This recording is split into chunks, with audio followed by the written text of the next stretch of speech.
I'm going to go ahead and call the meeting to order of the Economic Improvement Corporation of the City of Kerrville, Texas. I've asked Delane Sigerman to lead us in the invocation. So if you'll pray with me.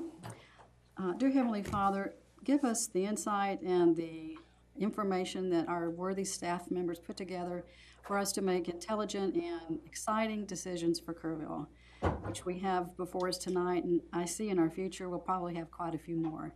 So just give us that wisdom, and when we need to reach out for more information, give us the green light to do so, and we'll trust that you'll guide us. In your Son's name we pray. Amen. Amen. All right, item number 1 on the agenda is the Visitor Citizens Forum. Any citizen with business not scheduled on the agenda may speak to the Economic Improvement Corporation. No deliberation or action can be taken on these items because the Open Meetings Act requires an item be posted on an agenda 72 hours before the meeting.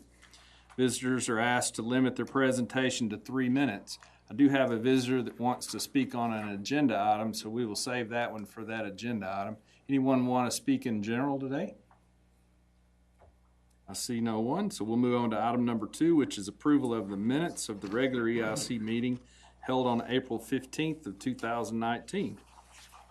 I have a correction. Okay. I'm not sure which is correct. Either I gave the invocation or I was absent, but I could have given an invocation while I was absent. I will pray for this group when I'm not here, yes. Only you could do that. So I don't have my notes from the previous. That's okay. I'll fix it. Okay. I'll listen to I'm pretty sure. So do we want to then, if after adjustments? You can approve it with that Okay, correction. we'll do that. Any other? We have an approval with the amendments, a motion to approve the amended minutes, and a second. Any further discussion? All those in favor signal with the raised right hand, and that is unanimous. We'll move on to item number 3A, which is the monthly financial report. Ms. Dozier? Good afternoon. All right, I'd like to give y'all an update for the month ended April 30th. And if you will turn in your packets to the statement of activities for the operating fund, I'm going to hit some of the highlights there. The second column over that's labeled current period is one that I'll be talking about first. So in the month of April, EIC received sales tax revenue of almost $285,000. Which is a huge increase compared to the prior year, up almost 18%.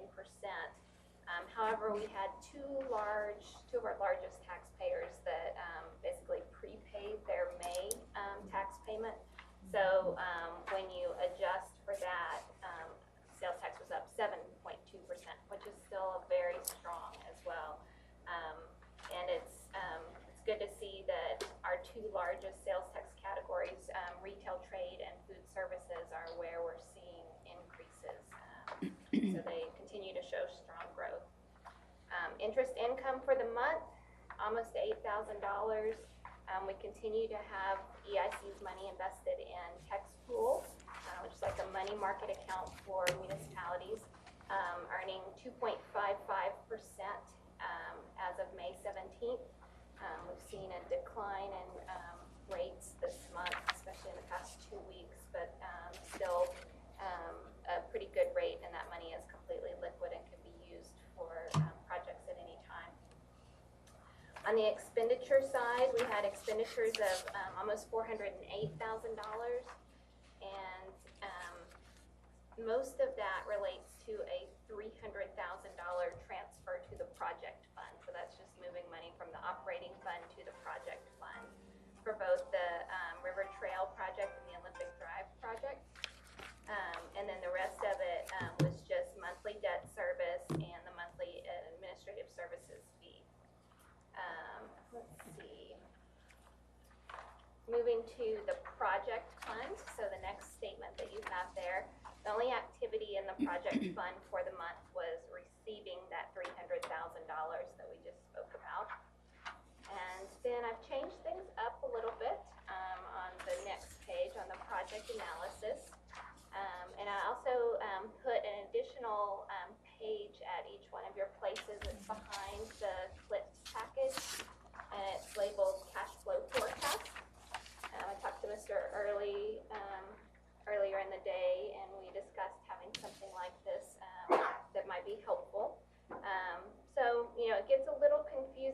times when we talk about what we funded, what's in the project fund, what's in the set aside, and kind of where does everything fall. So let's start with the project analysis. Up top you see committed projects. So those are projects that we actually have signed funding agreements for. And you can see what the EIC total commitment is in that first column. And then transferred to the EIC project fund. That just means EIC is still holding the money, but they have it reserved in their project fund, ready to be released when the commitments are met. Then funding transferred to the project. That column means it's actually transferred outside of EIC. So, transferred to the outside entity or to the city if it's a city project. And then over on the far right, remaining funding required. You'll see amounts there in the Schreiner River Trail project and the Olympic Drive project. So that means we have funding agreements for both of those projects, but we don't have money set aside in the project fund yet for those projects. However, that's offset by down at the bottom, you see that category called set aside. So we have almost 1.2 million in set aside. This is where it gets a little confusing. Almost 1.2 million in set aside that could be allocated to that 1.5 million that EIC needs to fund, but hasn't officially been moved over to allocate it there. The middle part just shows the fully paid projects. But as of the end of the month, EIC had $3.3 million. But a lot of that is committed to projects, or all of it is committed to projects that just haven't been funded yet. And so what Mr. Early had asked me to do, if you'll look at the cash flow forecast, is to look at, okay, what does that mean in terms of what money does EIC have available to spend or commit? So this is a cash flow forecast looking out month by month through the end of the fiscal year, so through the end of September. And then it has totals for fiscal year 20 and 21. And these are just estimates on the revenues and some of the expenses, so keep that in mind. But just to give y'all ballpark ideas of where might we end up. So the estimated, let's see, we'll start with uncommitted cash balance. So that uncommitted cash balance of a negative $312,000, that reflects the difference between that 1.5 million that we've already signed agreements on and the 1.1 million or 1.2 million set aside amount. Does that make sense? Are you following that? The highlighted in yellow. Yes, the two highlighted in yellow numbers, right? Plus there's a little cash in the operating fund that I included, but basically it's those two highlighted in yellow numbers. And so that doesn't mean that you actually have negative cash, because you have cash that you're holding. It's not due and payable yet. But just looking at what's committed, it's in the negative right now. So then we go to the estimated revenue line. So that line includes what we think we're going to get for sales tax and interest income. And these are just rounded numbers, but I tried to be fairly conservative with those estimates. And then beyond that, we have estimated expenses. So the estimated expenses include the administrative services fee of the $15,000 a month, KEDC, which in the out years, I know that we haven't negotiated those contracts, but I just left it the same as what it was for 19 for the purposes of this analysis. The debt service, those amounts are exact debt amounts because we obviously know what our debt service will be going forward.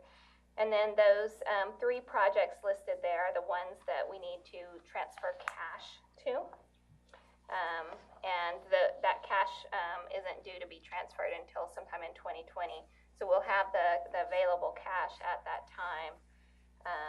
But this might be a little bit easier way to look at it in terms of where, what are our bottom line numbers. And so we're saying at the end of the fiscal year, by the end of September, we're looking at about, I had rounded it down to 660, but 660, 670, 670,000 in cash that would be available to use for projects, and it's not already committed to something else. And then in 2020, we're negative, and We have only, through the year end 2020, we have only 450,000. It goes from, yeah, the 670 down to the 450. So, The reason for my question was I wanted to know the timing of project funding for future projects, and my hopes were that we could look at this and kind of know where we stood and what we had already committed out of which year's budget. So that we could know. 2020, we got 450,000 we can commit. Correct.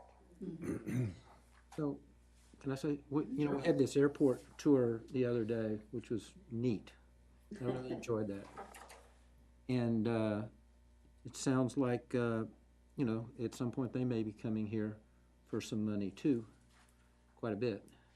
So I just think that needs to be considered when we're looking at this number here, because it apparently we couldn't do anything before 2021 with the way it's looking now with the airport. The way if. Okay, I just wanted to verify that. Thank you. Could you, going back to your project analysis, okay, so the 1.5 million that's not set aside yet, Right. you said that the 1.167 million in the funding transferred column could be used? Yes. Could be used Yeah, to and help- that's where it gets a little tricky. I don't want that set aside to be misleading in any way, because you can look at that and think, oh, well, we have 1.1 million in set aside or 1.2 million in set aside. Well, actually, it's already committed. So yeah, and the way I think of it, if it's already committed, then it's not really set aside. But I want y'all to see how you allocated your set asides and, make sure you understand how that money Committed would, yet set aside. yes, would then Committed, move set to that aside. set aside, or to those committed projects. Well, we've really not been paying any attention to the set asides anyway. I mean, that's really what's happened. I mean, Well, I've been looking at it like used. I mean, we've not paid any attention. It really, we ought to think about either just forgetting about having set asides, or if we want to set aside, then we need to start setting aside. Right. Yeah, and And that's then a when we good spend- philosophical conversation And then to when we have. spend the set aside, we account for it. That's right. So we're not really Yeah, the giving way that that, any. yeah, we've mostly discussed the set asides like in the annual budget process, and talked about, okay, what would be an ideal situation, but at that time you don't know which projects are gonna come your way during the coming Maybe in year. our June 17th. Well, set asides are not committed funds. Correct, No. there's, it's just kind of a There are funds discussed, that we would like to yes. maybe commit to housing, for example. But there's you'd have to nothing, have there's a no project, there's no right. commitment. So they're not, Right. you can call them set They're not aside, but they're committed. not committed funds. They're not committed funds. But we There's might still- want to set aside something. Well, for I think in your something. planning purposes, you're thinking about that, but there's no project to look at. 750 is not committed to anything. I know, but if we don't have some powder dry and we get it Like rainy project, day. then we don't really have anything to work with. I right? understand. And here we are now, we got 451,000 between now and end of 2020. That's not a lot of money to work with. No. to Do something. Because this is reserved, in essence, it's Well, like a reserve. no, The set No, aside is. It's part of that 3. that's part of that. I mean, that money's included there. If I understand it right. 1.2 That million? 1.1 million, that's how we are only 312,000 short to The start with. 1.2 gets us down to the 450? Because So- it's already, Yeah, that gets us down to So the 450 450. would be at the end of 2020. Yeah, and if we use the million 167. yeah. Right, So we really we don't have hardly very little money between Right. now and the end of next year, next fiscal year. Based on set asides. Right. Right. Even using the set aside. But most of the projects have a long-term opportunity to actually pay for that project. In other words, the tennis courts have been on the books for 2.5 years, for instance, and we're just now finally using all of that money we committed to. So it's you have to look down yes, the road. that's true. A quite a lot of bit. them are further out. The HL Kerr, was that the contract to demo the Hobby Lobby side? Correct, Okay. yes. Just wanted to make sure.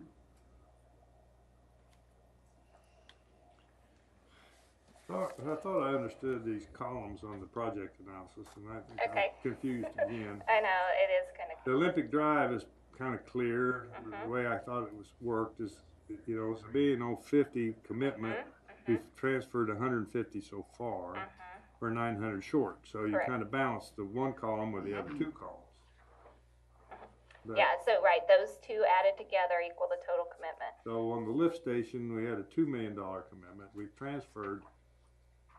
already transferred 1 million, and we've got Million sitting in the project fund that's it's already sitting in that bucket. It's in the project fund now. And that second million is scheduled to be transferred at the beginning of the next fiscal Like year, October. So Is that project running on, I think its projected cost? It is. It's, yeah, we have, well, I'll let EA, do you wanna speak to the Legion Lift project any? Right now, we've got, it's programmed, as I've mentioned before, it's right at about 7.7 overall with the capital contingency funding. So we'll see where that is tracking at. The EIC funding portion that was allocated and utilized at the beginning of the construction contract. So the EIC funding will Specifically be for fully construction. utilized. It's not in the set aside. But the project's running on it. If there's any overruns, that'll have to be dealt with later. You won't know till later. Right now, with the budget plus the contingency, we're estimated at 7.7. Okay. And we have, more than enough funding to cover that 7.7, so we're not anticipating that we'd be short on funding. That's correct. Okay, so let's just go through the Legion lift station for an example. So we've already taken and set money into the project fund of $1 million. Correct. We still have $1 million to go.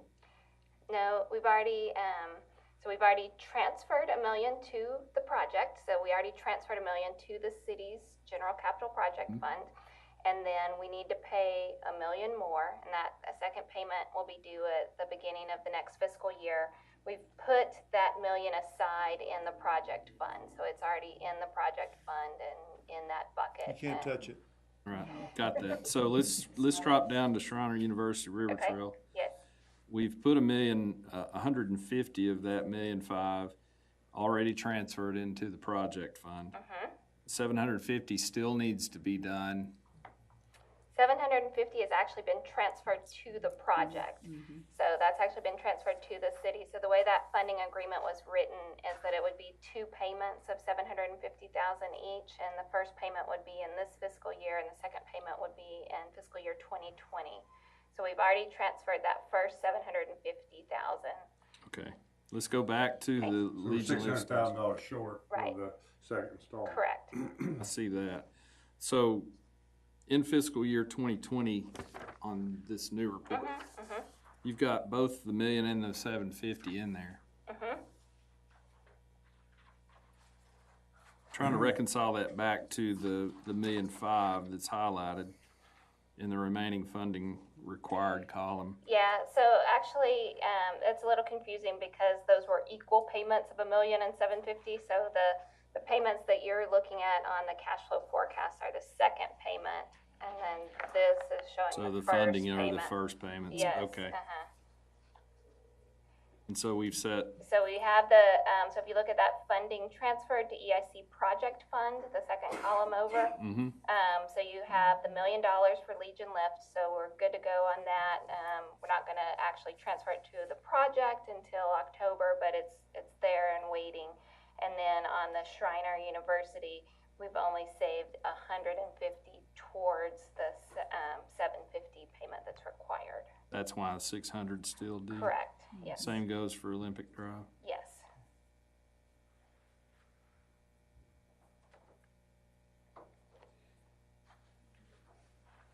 Okay.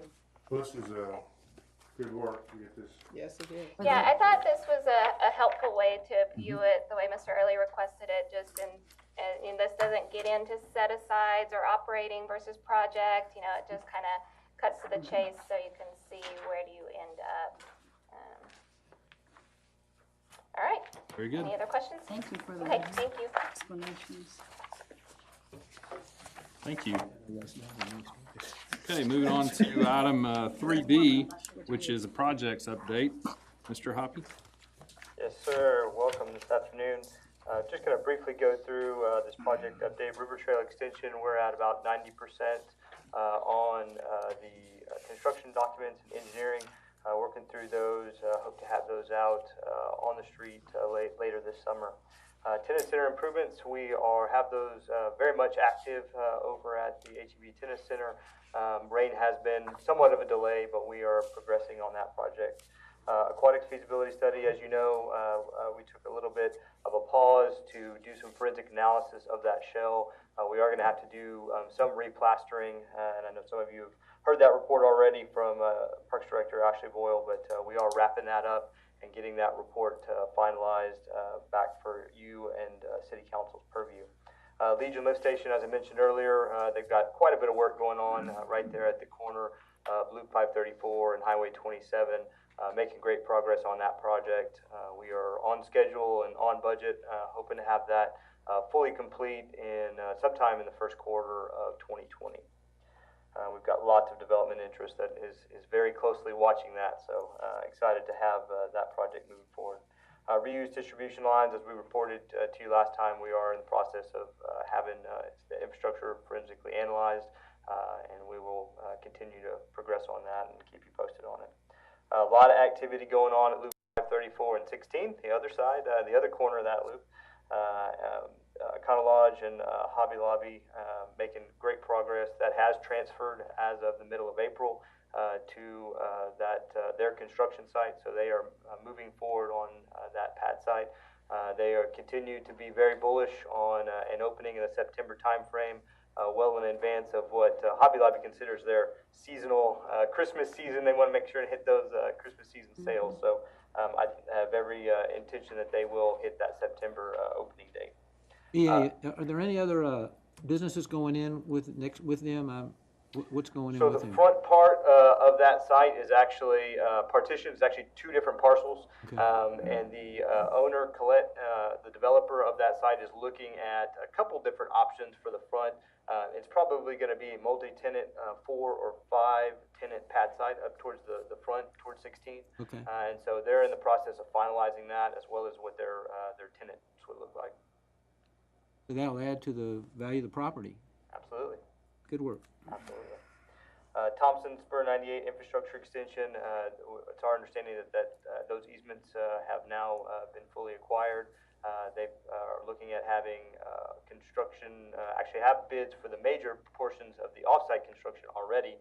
The on-site construction, our understanding, is being bid as well. So we're hopeful that within the next 8 to 9 months, that construction will be fully complete, as well as their on-site elements, and we'll begin to see things go vertical towards the end of quarter 1, 2020. Be happy to answer your questions you may have. I have one. Refresh my memory about the tennis courts. When will they be officially finished, completed, the renovations? We are hoping to have that wrapped up for play going into the spring, but it really Next is spring. Yes, Okay. next spring. Again, it just depends on weather and how that progresses. A big part of that is site work around, and so we've had some pretty soggy conditions, but we're hopeful to be as least disruptive as we can be for tennis play.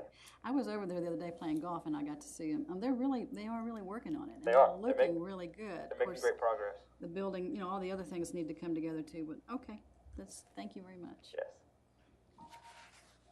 I had a question on just kind of restate the situation with the loan for the Legion Lift Station and the unused portion of the loan that we're not going to have to take because of the $2 million that came from EIC.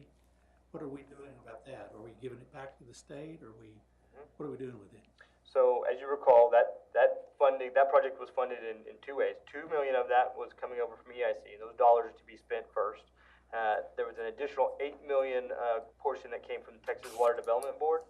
The Texas Water Development Board issues that in its entirety. At the end of that project, council will have the purview of how they would like to, if they would like to utilize those dollars, or if they would like to refund those dollars back to us. The preference of the Texas Water Development Board is that those monies go towards projects, right? And so they will certainly entertain options for the use of the funds, but again, that's going to be the council's purview on what they would like to do with those. Any chance EIC gets any money back? No, as I stated before, that $2 million from EIC is spent in the beginning of the construction project. But there's nothing that would prevent the city from funding some of that back to EIC, would it? Well, it's written specifically into the contractual agreement with EIC. Well, I understand that agreement. I'm familiar with that agreement. My question was, if there's one of the provisions for the EIC coming forward with $2 million is that was going to be needed for the project, but the project is not going to cost, it even costs less than $8 million, which is the loan from the state. So EIC's got $2 million into it. So there's a couple of million that's just floating there. Either we give it back to the state, my question is there an option to give it back to EIC so we can use it for economic development? Yeah, well, again, we contend certainly the Legion Lift Station is a major economic development project, enhancing over 50% of the capacity there. But for that project occurring, you would not be able to have economic development within that corridor. And that's why EIC voted to give $2 million to it. Yes, sir. But that still is not really my question. Okay. I mean, there's no opportunity for any of that money to come back to EIC. Not without a rewrite of the existing contractual obligation. We can Let me ask you this. So we get $8 million from the state, Yes, sir. and so if we have an extra $2 million of those funds, we have the option to either give it back to them, or do we have a list of projects now on the board where we need the money? And is that something that could find out about somewhere? Yes, sir. We are evaluating how those potentially match up with projects that are in the existing wastewater master plan Okay. for probably expansion of economic development in other areas. But basically, if we kept those funds, it would have to be for specific water it would have to be the criteria that they set up. Yes, sir. Couldn't That's be correct. for a Econo Lodge or this or that No, or sir. anything else. That's correct. Thank you. Any other questions? Thank you, Mr. Hoppy. You bet. Moving on to item 3C, which is our monthly update from Kerr Economic Development Corporation. Mr. Koenig? Yeah, good afternoon, everyone.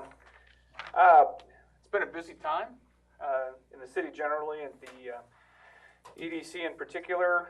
I'll just hit some of the high points.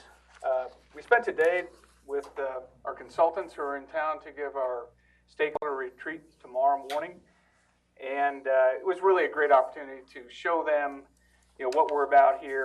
One of these consultants is a site selector from California. His insights will be valuable to understand, how we stack up against other communities looking to do particularly industrial projects or manufacturing type projects. So he'll give us some feedback on how we look, where we've got some gaps, and what our opportunities may be. Also puts us on the map with him going forward, which is a good thing. He's a good guy. And we have another consultant who's going to be talking us through sort of a guided discussion around how we want to build our budget for the EDC next year, what our priorities should be, and where we can get our best bang for the buck in terms of how we can invest in that undertaking. So I think it'll be a great opportunity. I know it's a few hours, 3 hours, I guess, of your time. We're going to have all the stakeholders there. One of the concerns that was raised when I took over this opportunity or this position was lack of transparency and involvement. So we want to overcome both. This is one of the methods we want to use to do that. And I think we've got a great, really interesting program lined up. And I'm sure you all will I hope you all will feel that it was time well spent when it's finished. Just looking at our current opportunity pipeline, starting with the large primary job recruitment efforts. We currently have 3 opportunities in the pipeline. 2 are manufacturing opportunities in the aerospace space. 1 is a telecoms opportunity, and we're seeing more interest, and I expect that this pipeline will continue to grow. If you look at the kind of job impact of these opportunities, it ranges from 50 at the low end to kind of more like 300 at the high end. So these are not huge opportunities, but 50 jobs we like. That's pretty digestible. 500 would get hard, so we're kind of targeting that digestible space. We like growing that cluster of interest out at the airport and the aerospace space, and that's something we'll be working on. Retail, EA kind of gave the upswing on the Hobby Lobby project. We're continuing to dialogue with that particular developer, Colette. That relationship's very good, and he's looking and is interested in other projects in the city of like size and shape. If we look at our craft agriculture development. We're still working on the Sister Friendship City program with the city in central Italy. They are undertaking a city election as we just did. Theirs is supposed to be concluded on the 25th. There are 3 running for mayor there, and the mayor I met may win, and we hope he does, because then we can continue. If he doesn't win, then I'll start over with the new mayor. So small city politics is the same on both sides of the Atlantic. In terms of small business development, we are continuing to promote our You're the Entrepreneur programs of mentorship, education, and access to finance. Our SCORE chapter continues to expand. We're now mentoring more than a dozen businesses across a wide range of industries here in town. We have 3 mentors in the pipeline to join on the mentorship side, so that's moving along very well. As far as access to finance is concerned, we're very involved right now with the Small Business Administration and expect to sign a memorandum of understanding with the Small Business Administration to roll out a variety of programs that they have at their disposal, ranging from grants to direct loans to loans provided through financial institutions. That'll be kicked off with a SBA 101 kind of course to our small business community, probably in the first week of June or so time frame, so that we can start getting these programs rolled out and getting this necessary finance to our existing businesses for their growth needs. We have continued to talk with Schreiner University and UT Austin about the establishment of some incubation capacity. A study was completed, and we're now looking at how we can make that study into reality and what's prudent to do at this time. What that would look at to do is to augment the currently defined and implementing education, mentorship, and access to finance programs with perhaps some facility support and some other things that are tangible to the needs of business. We're not sure how that's going to look, but those discussions with Schreiner and UT Austin will be continuing. On other fronts, we are continuing to work with the airport board to define in size and shape what that opportunity set out there looks like. I agree with Mr. Naaman. It was a great visit out there. Their asks are numerous and expensive in some cases.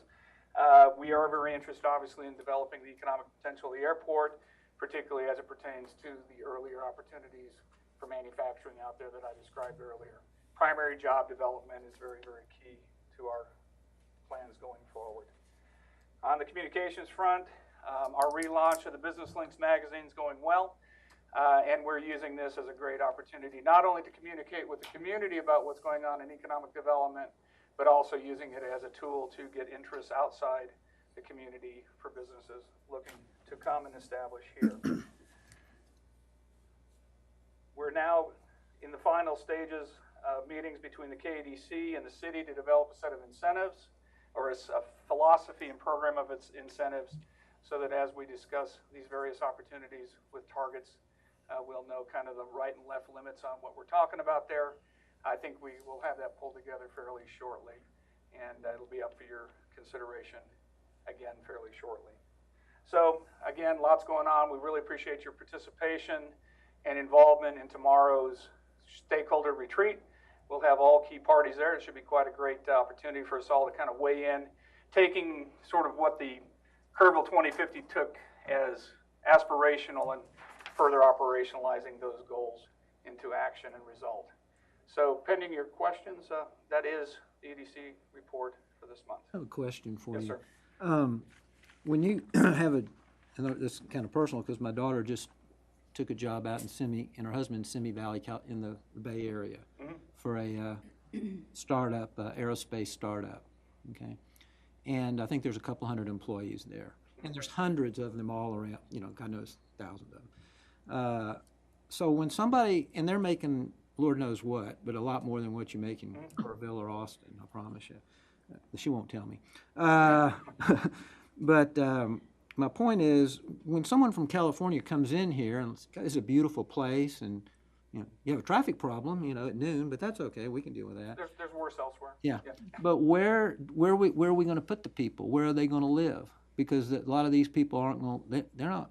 I mean, they're living in multi-million-dollar homes or whatever. It doesn't. A 900 square foot home in California is a multi-million-dollar home. In the right place. So my question is, what's their attitude when they look around as far as the housing component for really primary high-dollar jobs? Well, you know, obviously, we as a community came together and recognized the issues we had with housing. In fact, we devoted a whole chapter in the comprehensive plan to that issue. You know, I do applaud the city's efforts to put together the housing task force.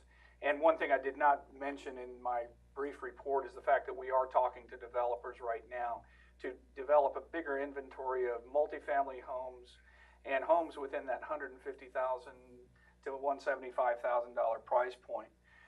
There will be a role for the city to play in that. I'm not sure exactly what that looks like. If we take the example, and so we understand that that's an important part of our economic development picture. In fact, Gil says, you know, absent that, we're going to have, over the medium to long term, some real challenges. If we look at the state hospital as an example, they're adding 250 to 300 jobs this summer and into the fall. They are aware also of the fact that housing for that additional workforce is going to be challenging, and they're overcoming that through a variety of means, including busing people in from outlying areas. That I don't believe will be a permanent solution, obviously, but that's a bridging solution for us to get to the point where we can build that inventory and have those kinds of housing options available. One question that I've heard is, should you build the housing before the jobs, or should you have the jobs before the housing? The answer is kind of both, because those aren't really dependent upon one and the other. But if you do have those jobs there and that demonstrated demand, certainly it's easier to recruit those to build that type of inventory within our town. One of the other things we're going to be discussing tomorrow at the retreat is how we leverage not only our city limits and the capacity of our county, but also some more regional assets in order to help us with this issue and other economic development challenges. So there's no magic wand here, obviously, and we're not the only community, believe me, in the U.S. that's facing this exact issue. But I do think we are working to get ahead of it, and I look forward to putting some buildings out there that we can demonstrate progress against, because we've been talking about it long enough, certainly. Any further questions? Well, thanks. Thank you. Appreciate it, guys. All right, moving on to item 4A, which is going to deal with a economic development funding request, or a presentation anyway, on the renovation of the Arcadia Theater. We do have two people who I told you in item number 1, the Visitors and Citizens Forum was going to kind of move. So I do have two that would like to address the board. And so I want to do them first, if you don't mind, Mr. Hoppy.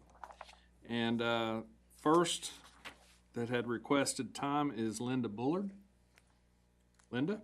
Thank you. Again, as I'd stated before, if you don't mind, limit your presentation to 3 minutes, if you can. I'll try. Okay. Thank you. So I'm Linda Bullard, 916 Lazy Lane. I went to movies at the Arcadia for the last 20 years of its previous life, and I'm one of the many citizens of Kerrville who love it, miss it, and want to see it come alive again. I created a website in its honor, and also to put forward the vision of a local Arcadia group I was part of, and you can check that out. It's still up online at arcadiatheater.org. I also have been a member of the national group called the League of Historic American Theaters, and affiliated with the Art House Convergence, which promotes community-based, mission-driven art cinema throughout the country. So I have a number of concerns with the proposal presented by Kerrville Fourth on the River for the Arcadia, and I hope I can get to a few of them. So including the estimated $600,000 market value of the current building, the total project investment will be $2.9 million, as I understand. As presented, private donors will fund $1.3 million. EIC is asked to fund $600,000, and the City of Kerrville Hot Fund will provide $400,000. Since the building itself was once owned and gifted away by the city, it would be fair to say the city has contributed the value of the building as well. So all told, this means the city taxpayer will have invested 55% of the total project costs, but retains no controlling interest in the project future. If the city is going to invest more than half of what it costs to complete this project, then the city should have representation in the decision-making process equal to its contribution. If citizens are going to be footing 55% of the bill for this venture, then perhaps 55% of the board members of Arcadia Live should be drawn from the citizenry in order to provide for accountability, but also for the success of the project to make sure it's anchored to the community which it purports to serve. As further oversight and good stewardship of taxpayer money, EIC and subsequently the City Council must be presented with the budget projections of the project before contemplating financial investment. I'm worried that the city might find itself in the same situation it is in with the sports complex, where we're obliged to spend about double what we initially thought we were going to have to spend for operating it annually. The proposed use of the Arcadia is supposed to fulfill two goals of the comprehensive plan: to revitalize downtown and to establish a live music venue. But a live music venue with events only once a week will underutilize this prime space, providing one more downtown dead space to go alongside other high-profile building projects, which we all know about. If the Fourth on the River wants to use it this way, certainly they are entitled to do so, but the city should not be expected to incentivize something which will not efficiently serve the needs of the community vision. The Arcadia is a hugely important part of the city's cultural and architectural heritage. It's a municipal treasure, and accountability to the public needs to be built into the project from the beginning. And I just want to end with referring you to the Kerrville Daily Times, which conducted a reader's survey in 2015, fairly recently, where the community expressed their desire to renovate the Arcadia with a focus on screening classic movies and art films. And without a strong anchor to that community, this project, I think, will not fulfill as well its mission for downtown revitalization. Thank you. Thanks, Ms. Bullard. And then next is Greg Bitkoff? Bitkower.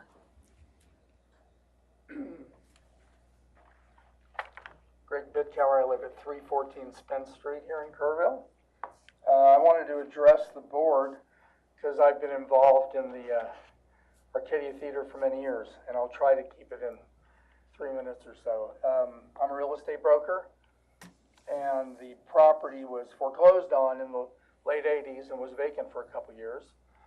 My wife and a group of people created the Guadalupe Arts Alliance in 1990, and we set out to try to buy the building from the FDIC, which originally wanted $150,000, dropped it to $75,000.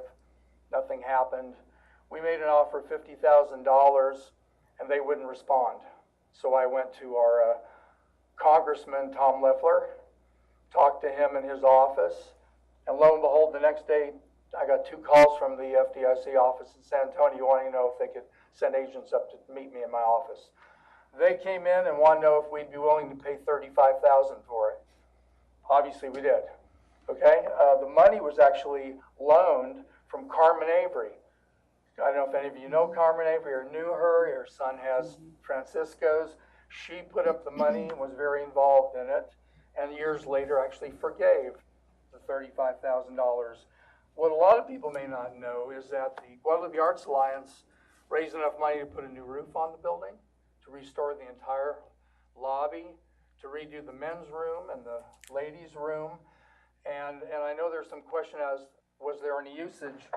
In the mid-90s, we were raising money by putting on music series, and to prove that the community's been involved, there was a group here for many years, a bluegrass group called the Poverty Playboys, that Judge Barton and his son Clay, who's been a deputy for years, that was their group. Dr. Dan Bacon, who's now retired, but with a lot of other doctors, had a group called the Band-Aids. They performed. I was there with many groups I'm in the new Buddy Holly band, and we've been involved for a long time. There were fundraisers. There's bricks out on the street, and that was one of the fundraisers. It was $50 each, and you could get your name or whoever's name you wanted on there. But then there was another big fundraiser. People gave $500 to a seat fund that was going to buy a new seat when the time would come. There was $20,000 raised, and my wife was on the board for about 5 years. Another group of people took over, who eventually gave the theater to the city, but the seats were never purchased. And I would only hope that as much as $20,000 is a small part of this whole project, that somehow that money could flow to the new folks that want to get it up and going, because there's a lot of people in town here that gave their money and are wondering what happened. In all of this, I did find it interesting that when the city got the building, I went to them with a group of us who literally on our hands and knees pulled out the old carpeting and who did the music series and wanted to be involved to help finish the revitalization. Fell on deaf ears. Sat there and the city owned it and nothing happened, which was a big concern of mine. I'm very pleased, as a lot of people in the community are, that something's finally happening here. So there's been a lot of people in the community involved already.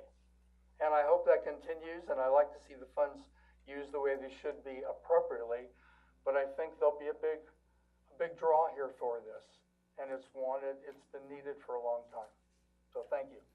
Thank you. Absolutely. Okay, Mr. Hoppy. I'm just going to give you a very brief introduction. Obviously, you've had a tour already today. Just want to reiterate, this is a facility located in downtown Kerrville along Water Street. It has recently been acquired by the nonprofit entity Kerrville Fourth on the River. Essentially, they are proposing a $2.3 million construction project. The public ask for assistance with that construction project is roughly $600,000 from the EIC, and the utilization of around $400,000 that was put into a special reserve pot fund that was collected some years ago for the purpose of the Arcadia Theater. We do have Ms. Ann Overby here to further provide you information. I'd like to ask Ms. Overby up to Very good. reiterate. Welcome. Thank you. I'm going to act like I didn't just see all of you. My name is Ann Everby. I'm the Executive Director for Kerrville's Fourth on the River. I'm here today with 3 of the 6 board members. I've got Kyle Bond right here, Larry Howard, and Steve Schulte. Not with us today are Ben Modisat, Mary Muse, and Beth McLaughlin.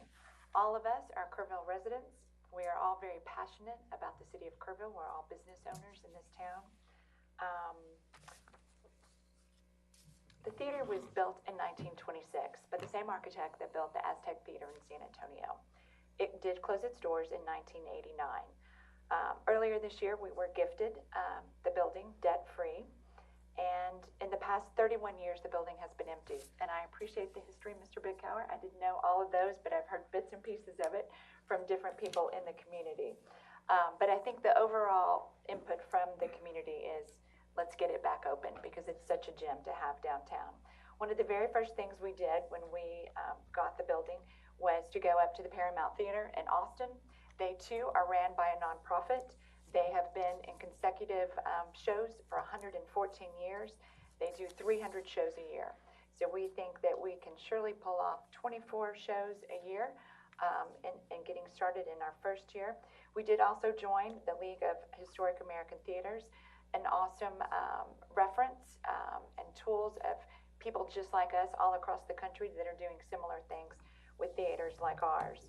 What we've been doing since I came aboard in March is building support through the community and taking tours and letting what I call old school Kerrville, I don't want to call anybody old, but old school Kerrville that grew up there, had dates there, to go in and be nostalgic about that building, and new school Kerrville, who got here, I came in 1991. It hasn't been open since I've been here, an opportunity to see the building, because the front doors do not tell the story of what's behind there.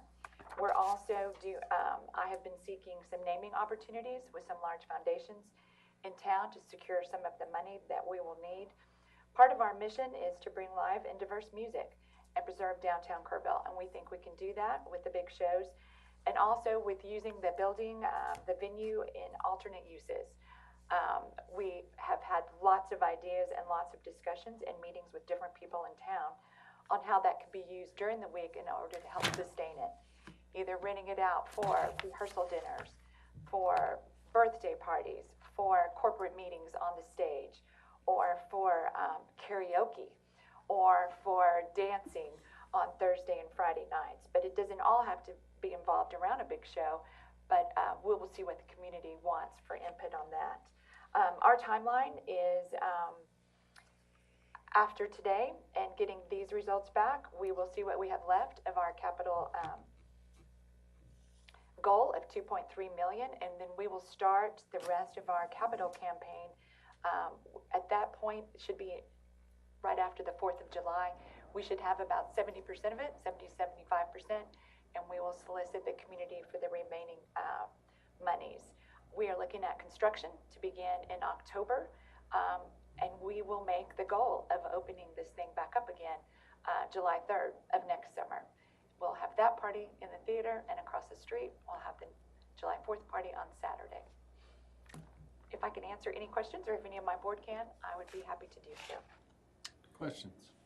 I have couple questions. Just good presentation. Have you or anybody in the group applied for any grants from historical societies or other private foundations because it is, designated? I guess it's a designated historical, or is it? It is not a historical building. Okay. It does not have that designation, and that comes with some pros and some cons as to what you can do to the building. We are a historical building because of our age, but it does not have that designation. And we are certainly, I've talked to a lot of people about what avenues we can go down. There is some money at the state level through the Texas Arts Commission that we will be able to apply for. That ask will not be able to be made until next January, and those fundings will be out in July. And a lot of those things that we can apply for too will also help us with programming and getting those films. And one of the other alternative uses that we can use it for is a digital cinema package. And we can apply for different grants on individual things such as that, as far as getting a type of a movie series and things like that. Does that answer your question? Thank you. Yeah. Any other questions? Yes. I know that the property was gifted by the Hausers, and so you all have incorporated the estimated value of that gift in your planning and in your, pro formas. Good, thank you. Yes, we received that debt-free. There's no outstanding debt on that building for us. Great. In your performance, what is the average price of a ticket to attend a? When we submitted that, we submitted those 24, what we call big shows on the weekends, at an average price of $20 per person.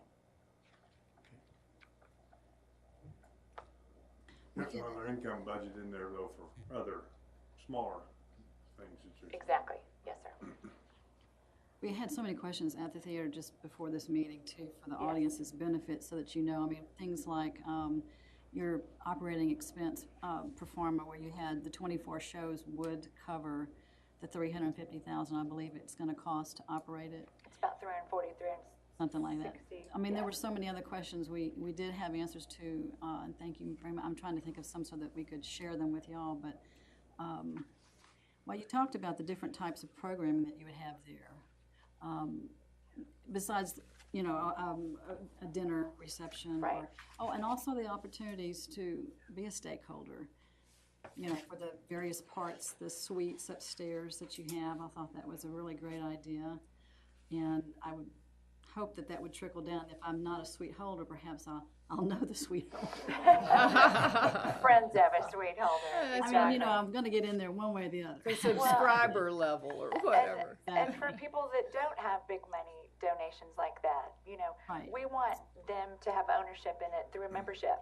And like we said, our lowest membership will be a $25 student membership for kids to come in, and then we'll go on up so that everybody, I think everybody realizes the importance of buying in to this for downtown to make it part of the package of coming to Kerrville.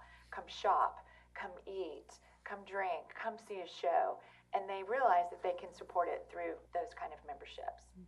And didn't I understand before that pending getting the money Yes. or sponsorship for the projection equipment that you would be showing movies? Yes, That would yes. be a use The of Paramount theater. also rents the State Theater, which is right next to the Paramount Theater on Congress.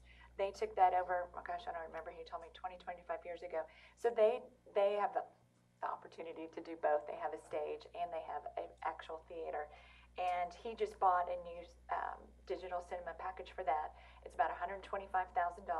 He looked at the pictures that I showed him of what I've taken from the inside, and he thinks that same package would fit inside of our theater. So yeah, we would love to have the opportunity to bring old school Sunday matinees or family programming, on a Tuesday night or a Wednesday night down there and be a part of that exciting film festival that's going on out of Austin that's coming into Fredericksburg, be a venue for that as well. And there is funding for that film festival through the State Film Office, too. Yes. Once we get up and going, and like I said, some of those have timelines that we have to wait in order to apply. We will be pursuing all of those opportunities. And just for the benefit of the audience as well, the windows that you will have. The most exciting part. One of them, that's one of them, you're right. Yeah.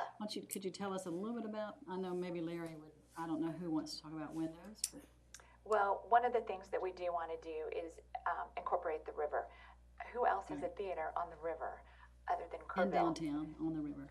That's what the Paramount guy was like, good gosh, you're on the river? You have a view of the river? Well, we don't yet, but we plan on it. So between the concrete supports, we can knock out in 3 different areas so that as you look at the stage, you can see out to the river. It's positioned high enough, and with a tiny bit of tree trimming, we can see the river. And if we put a deck back there, then you can have access from the side all the way around the back and enjoy the river as Kerrville should. That's great. We're super excited about that part. I believe Mr. Bidkauer has I just wanted to share a fact, and this has been going on for 30 some odd years. Last night I spent several hours at the high school in Fredericksburg because it was the annual presentation recital for Peggy Ann and CeCe Jean's dance studio that also does cheer and gymnastics. And I'm guessing there were at least 400 kids involved and at least 2 to 4 people with every kid. And they charge $7 to get in there. Now, who from here wants to go that far? Not this. Anyway, those are because there's nowhere in town. They're not a 50c3, not for profit. There's nowhere in town right now that they can afford. Right. So from the Chamber of Commerce standpoint, how much does that multiply out by everybody when it was over at 7:30 that took their families out to eat? Exactly. Before they drove back? Right. Exactly. There's a lot of community here that needs a place to use. I had Kevin McCormick at the open house last Tuesday, and he's like, I can see my guitar players up on that stage for a recital. Exactly. Very exciting. All right. Any other questions, board? Anybody Very else? good. Did I forget anything, board members? We're good? All right. Thank you very much. Appreciate the opportunity. I was going to make a motion that we continue to discuss this in executive session, Okay. so I'm making that motion. Sections.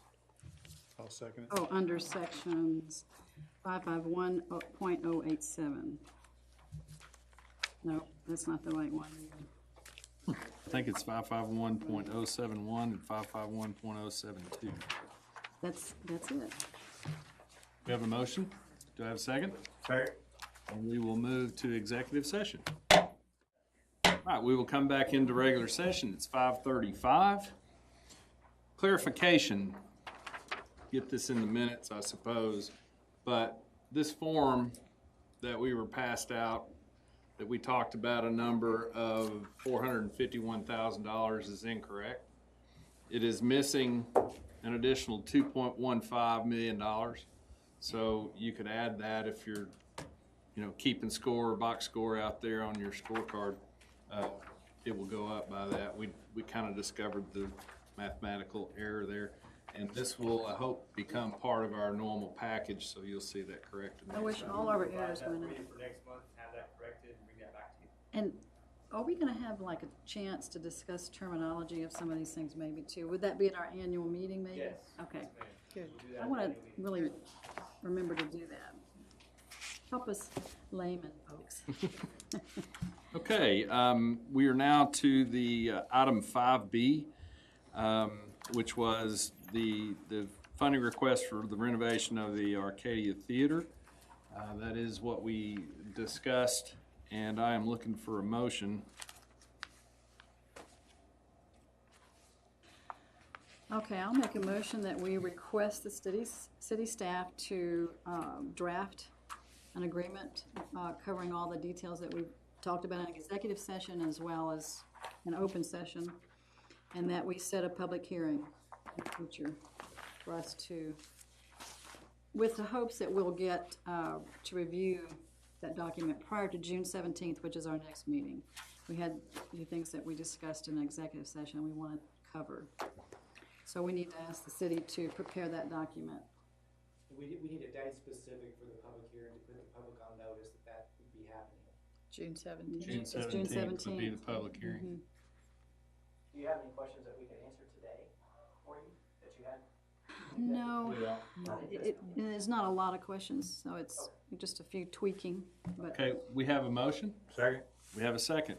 All those in favor, raise your right hand. And that carries unanimously. All right. Any items for future agendas? Any further announcements? Now, tell me the adjournment procedure again. I can just adjourn it, right? Man, that is powerful.